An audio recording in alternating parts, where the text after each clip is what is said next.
अभिनव coaching classes के इस platform पे मैं आप सभी का स्वागत करती हूँ। आशा करती हूँ कि आप लोग अच्छे होंगे, स्वस्थ होंगे और मस्त होंगे। जैसा कि फ्रेंड्स आप लोग को पता है कि आप लोग का क्लास किस टॉपिक पे चल रहा है। आपको पता होना चाहिए कि आपका जो क्लास है वो बायो यानी साइंस के टॉपिक पे चल रहा था, जैसे हम कह सकते हैं जनरल साइंस, ठीक है, सामान्य विज्ञान। इसमें हमने देखा था कि इसके पहले, इस क्लास के पहले हमने देखा था कि परजीवी से होने वाले रोग, परजीवी से होने वाले रोग हमने कहा था कि अगली क्लास में हम क्या आपको बताएंगे, यानी जीवाणु से होने वाले रोग। ठीक है, जीवाणु से कौन कौन सा रोग होता है आज इस क्लास में हम चर्चा करेंगे। आप लोग इस क्लास को बहुत ध्यानपूर्वक पढ़िएगा, ठीक है, क्योंकि क्लास में जो आपके ऊपर से नॉर्मल क्वेश्चन होते हैं यही सबसे दे देते हैं, और बच्चे जो होते हैं गहराई से तो पढ़ लेते हैं लेकिन ऊपर से जो है वो छोड़ देते हैं और वही वो मार खा जाते हैं। कि जैसे कि आपका किसी जीवाणु का नाम पूछ लिया, इस जीवाणु से मतलब इसका नाम क्या है, लक्षण क्या है, ठीक है, रोग क्या है, ये सब आपके पेपर में पूछ लिया जाता है तो वहाँ पे फंस जाते हैं। ठीक, तो आज हम देख लेते हैं कि जीवाणु से कौन कौन सा रोग होता है। जैसा कि आपको पता होना चाहिए कि जो जीवाणु है, जीवाणु द्वारा होने वाला रोग, जीवाणु की जो खोज हुई थी, थोड़ा सा हम इसके पहले थोड़ा सा चर्चा कर लेते हैं। इसका खोज जो हुआ था 1683 ईस्वी में, ठीक है, कब हुआ था आपका 1683 ईस्वी में हॉलैंड के, यानी कहाँ के आपके थे, हॉलैंड के, ठीक है, हॉलैंड के एंटोनी वान लीवनहाग, एंटोनी वान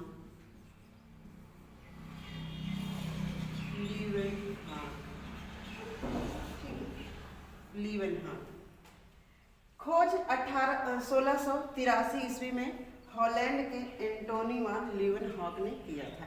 ठीक है, ये आपका क्वेश्चन में पूछ लेता है कि जीवाणु की खोज किसने किया था, कब किया था, वो कहाँ की रहने वाली थी आपके। ठीक है, तो जैसा कि हमने यहाँ पे बता दिया है कि 1683 ईस्वी में हॉलैंड के एंटोनी वान लीवनहाग ने जीवाणु की खोज की थी।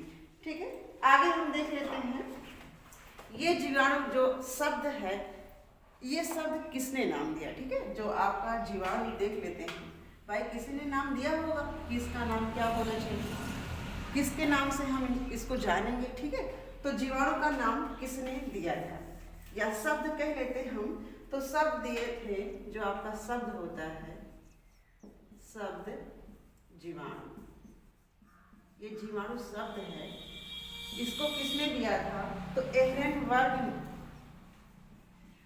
एहरेनबर्ग ने, ठीक है, एहरेनबर्ग ने इस जीवाणु का नाम दिया था, और कब दिया था, तो 1829 ईस्वी में।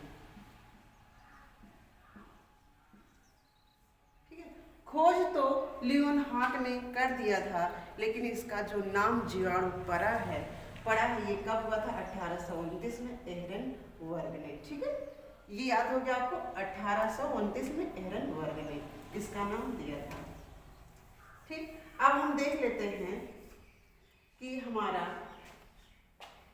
जो जीवाणु से होने वाला रोग है, हम देखते हैं बीमारी यानी कौन सा रोग होता है, प्रभावित अंग यानी इस बीमारी से कौन सा अंग प्रभावित होता है, जीवाणु का नाम, ठीक है, यानी इस बीमारी में कौन सा जीवाणु आपके शरीर को प्रभावित कर रहा है। लक्षण देख लेते हैं, यानी इस बीमारी से हमारे शरीर में कौन कौन सा परिवर्तन हो रहा है, ये हम देख लेते हैं। ठीक है, यानी कौन सी बीमारी से कौन कौन सा आपके शरीर में परिवर्तन देखने को मिलता है। जैसा कि हम देखते हैं, अगर हम परिवर्तन देख लेते हैं, ठीक, तो हमें गेस लग जाता है कि हमारे शरीर में किस बीमारी का लक्षण देखने को मिल रहा है। ठीक है, तो हम देख लेते हैं टिटनेस। टिटनेस पहली बीमारी क्या हो गया, टिटनेस। टिटनेस क्या होता है, जैसे आपका लोहे वजह से चोट लग जाता है, ठीक है, इस प्रकार से आपका टिटनेस जो होता है। इस कौन सा अंग प्रभावित होता है, तो तंत्रिका तंत्र। ठीक है, हमारा क्या होता है, तंत्रिका तंत्र टिटनेस बीमारी में आपका प्रभावित होता है। जो आपके पूरे शरीर में तंत्रिका तंत्र का एक जाल होता है वो आपका प्रभावित हो जाता है। जीवाणु का नाम यानी टिटनेस में कौन से जीवाणु पाए जाते हैं, तो क्लॉस्ट्रिडियम टिटेनी। ठीक है, ये क्वेश्चन में हमारे पूछ लेता है, जैसे ऐसे मिलते जुलते कई नाम आपके क्वेश्चन में पेपर में दे देता है, तो पूछ लेता है कि टिटनेस के जीवाणु का क्या नाम है, तो वहाँ पे आपको सही आंसर लगाना होता है। ठीक है, तो क्लॉस्ट्रिडियम टिटेनी जीवाणु का नाम हो गया। अब देखते हैं हम कि जो आपका टिटनेस होता है उसका लक्षण क्या होता है, यानी शरीर में कौन सा लक्षण देखने को मिलता है।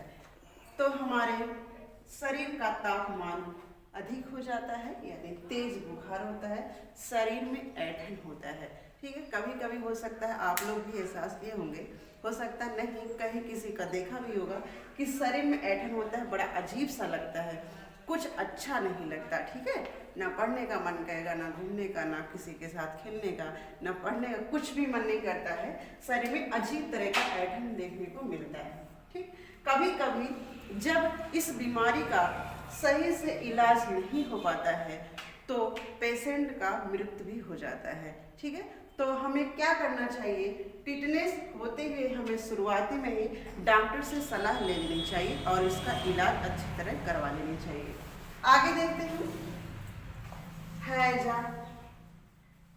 हैजा तो सामान्य रूप से सभी ने देखा होगा, हैजा। ठीक है, देखते हैं हम हैजा में क्या प्रभावित होता है, और यानी हमारे स्टोमच के बाद पाचन तंत्र में कौन सा अंग शामिल होता है, तो स्टोमच के बाद हमारा जो अंग आता है क्या होता है, वो आपका आंत होता है।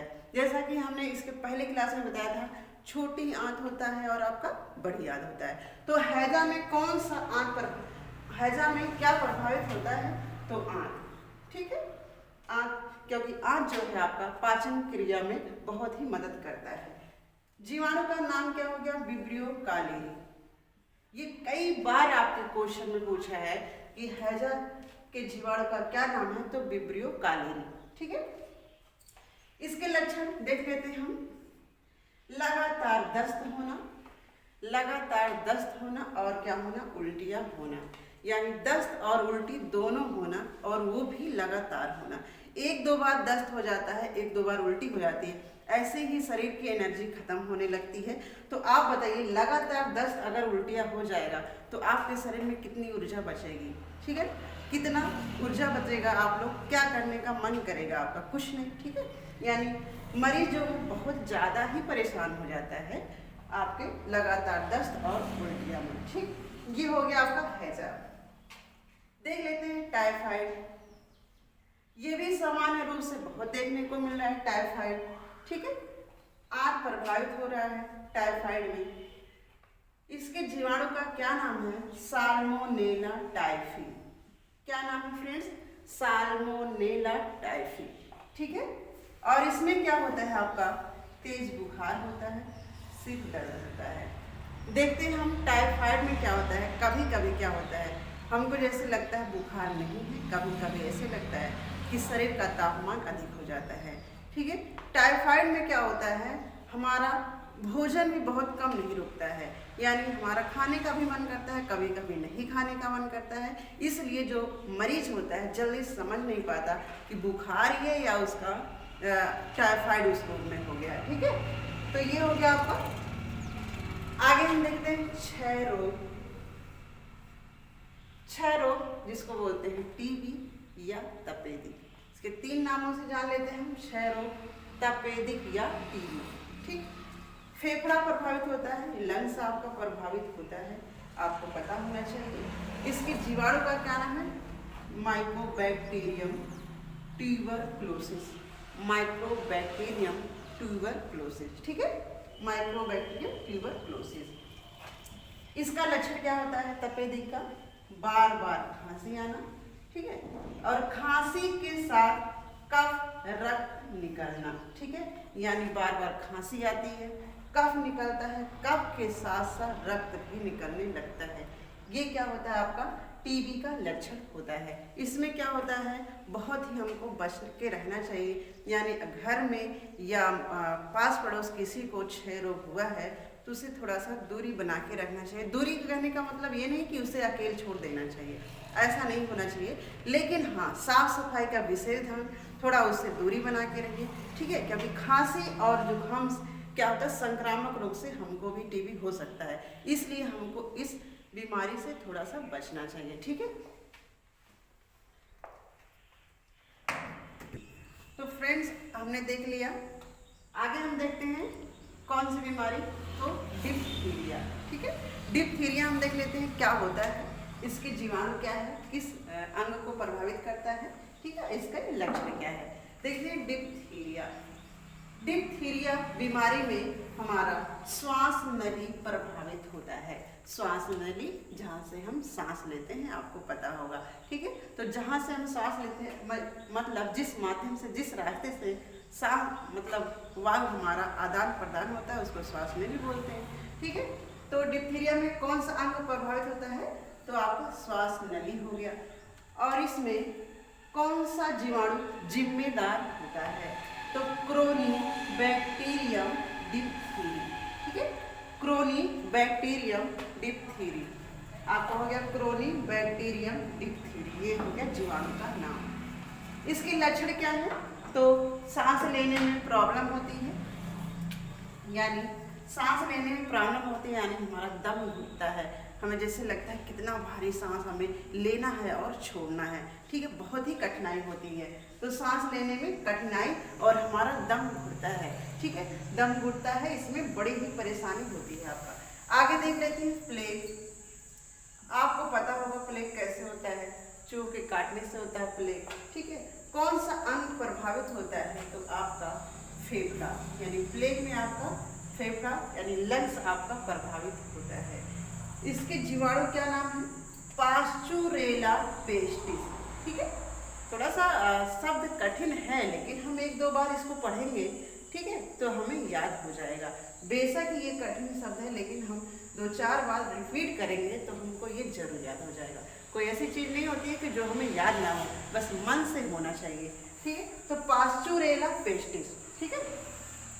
आगे देखते हैं हम, इसका लक्षण क्या है, तेज बुखार, शरीर में गिल्टियाँ, ठीक है। तेज बुखार यानी शरीर का तापमान अत्यधिक होना और शरीर में गिल्टियाँ पड़ जाती हैं। ऐसे हम देखेंगे ना शरीर में तो गिल्टियाँ पड़ जाती हैं, ठीक है। तो शरीर में क्या होता है, गिल्टियाँ पड़ जाती हैं।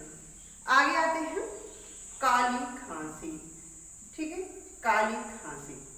इसमें क्या प्रभावित होता है, तो आपका श्वसन तंत्र, श्वसन तंत्र प्रभावित होता है, यानी हमारे शरीर में जो भी माध्यम होता है वायु को छोड़ना लेना, ठीक है, श्वसन तंत्र। इसमें कौन सा जीवाणु जिम्मेदार होता है, तो हीमोफिलस परटूसिस, ठीक है, हीमोफिलस परटूसिस जीवाणु इसमें जिम्मेदार होता है।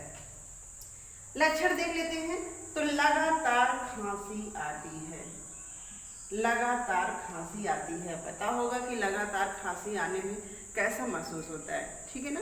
तो लगातार खांसी आने में हालत खराब हो जाती है, ठीक है। तो लगातार खांसी आती है किसमें, काली खांसी में, ठीक है। आपको लगे तो आप तुरंत डॉक्टर को दिखाइए और इसका अच्छे से इलाज करवाइए। आगे देखते हैं निमोनिया। निमोनिया क्या होता है, कौन सा अंग प्रभावित होता है, तो निमोनिया में फेफड़ा प्रभावित होता है, लंग्स प्रभावित होता है निमोनिया में। इसके जीवाणु का क्या नाम है, डिप्लोकोकस न्यूमोनी, ठीक है, क्या है, डिप्लोकोकस न्यूमोनी, ठीक। लक्षण देख लेते हैं, बुखार होता है हमारा, तेज बुखार होता है और आपके फेफड़ों में सूजन आ जाता है, ठीक है। फेफड़ों में सूजन का आना क्या कहलाता है, निमोनिया, सूजन आ जाता है, ठीक। कोढ़ देख लेते हैं, बहुत ही खतरनाक बीमारी है, आप लोग को पता होगा कोढ़, ठीक। इसमें कौन सा अंग प्रभावित होता है, तो तंत्रिका तंत्र प्रभावित होता है और इसके जीवाणु का क्या नाम है, तो माइकोबैक्टीरियम लेप्री, माइकोबैक्टीरियम लिप्री इसके जीवाणु का नाम है। लक्षण देख लेते हैं। शरीर में चकत्ते, तंत्रिकाएं प्रभावित होना, यानी हमारे शरीर में जो आपकी तंत्रिकाएं फैली हुई हो वो आपको प्रभावित होता है और शरीर में क्या होते हैं, सफ़ेद दाग हो जाते हैं। ठीक है, सफ़ेद दाग हो जाते हैं, सड़न पैदा हो जाता है, जिसको कोढ़ बहुत ही खतरनाक बीमारी होता है। ये कोढ़ हो गया। तो फ्रेंड्स, मुझे पता होगा कि आप लोग इस क्लास को बहुत अच्छे से देखेंगे और समझेंगे और ज़रूर याद करेंगे। इग्नोर मत करिएगा, क्योंकि आपके पेपर में क्वेश्चन जरूर पूछ लेता है। या तो बीमारी का नाम पूछ लेता है, या तो आपका कौन सा अंग प्रभावित होता है, या तो इसके जीवाणु का नाम पूछ लेता है, या इसके लक्षण पूछ लेता है। ठीक है, लक्षण में दे देगा तेज बुखार, शरीर में गिल्टियाँ, किस बीमारी का लक्षण है। तो आप जब जाने रहेंगे तभी ना बताएंगे, तो इसको जरूर पढ़िएगा। बहुत लंबी वीडियो नहीं है, छोटी सी वीडियो है, कम से कम ध्यान से पढ़ा करिए। ठीक है, और वीडियो को पूरा देखा करिए। ठीक, हो सकता है ऊपर का आप पढ़ते हो, नीचे का ना, नीचे का आपके पेपर में आ जाए, तो ऐसा ना हो कि आपका छूट जाए और एक नंबर आपका चला जाए, गायब हो जाए। तो ऐसा ना करते हुए आप वीडियो को पूरा देखा करिए। ठीक है फ्रेंड्स, तो आपका क्लास कैसा लगा आप लोग ज़रूर कमेंट करके बताइएगा और चैनल को लाइक करिएगा। ठीक है, नए हो तो सब्सक्राइब करिएगा। ठीक है, तो थैंक यू, आज के लिए इतना ही, कल मिलेंगे।